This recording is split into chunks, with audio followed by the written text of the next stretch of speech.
Hi, Mike Markwood with GeoStar Communications.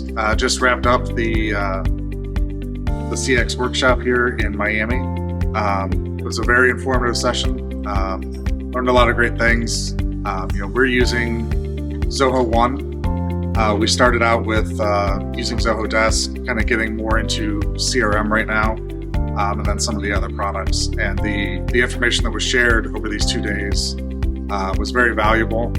And the thing I like most about Zoho is getting to interact with their team directly. In addition to the CX workshop, I've also participated in the local user group in Cleveland, Ohio, where we're located.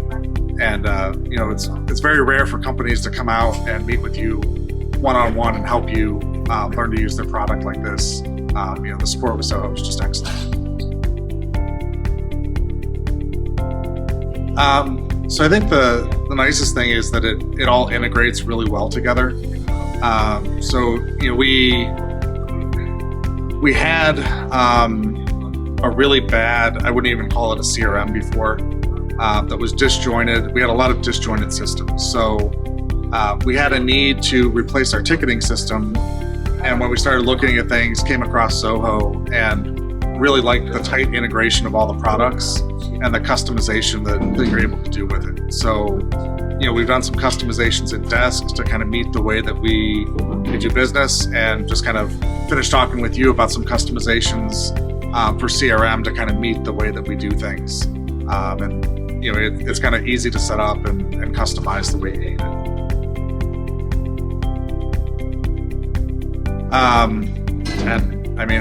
It was excellent. So, as I already mentioned, it's rare that you get to meet with, like the heads of teams, and I forget everybody's names, but some of the presenters were the head of support for that particular product, and it's rare that you get to actually sit down and talk to those people and work one-on-one, and they're intimately familiar with the product and they can help you.